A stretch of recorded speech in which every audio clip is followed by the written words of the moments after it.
Ako lang ba yung gandang-ganda sa mga coquette cake? Pero sa kabila po ng kagandahan ng mga cake na yan, sobrang hirap at time-consuming din po nilang gawin dahil bukod sa gumagamit sila ng napakaraming icing, mabusisi din po yung mga coquette cake.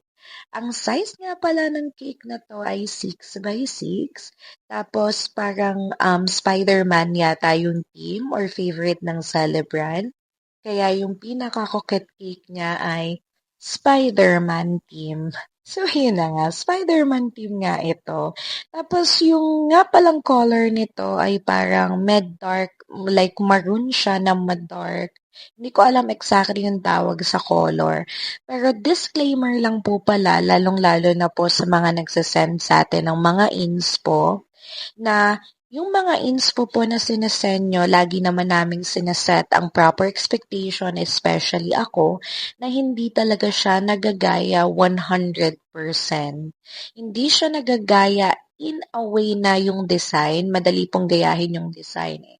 But sometimes nagkakaroon po ng discrepancy yung mga yon or yung mga inspo sa color. Kasi minsan po yung mga cake na sinesenyo sa amin, lalo na kung galing 'to ng Pinterest, ay, enhanced na by AI or na-edit na siya. Kagaya po ng cake na 'to, as you can see dun sa inspo, talagang ma-black yung color ng red, pero kahit anong gawin ko, hindi talaga ma-achieve yung ganong color.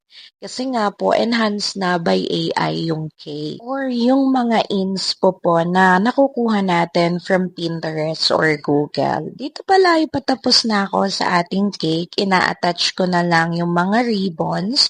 Tapos the following day ko na siya inassemble kasi nga po merong fondant yung pinaka-details nito, at kapag yung mga fondant ay nilagay na sa ref, medyo pumapangit na yung texture niya. Ito na pala yung finished look ng ating cake.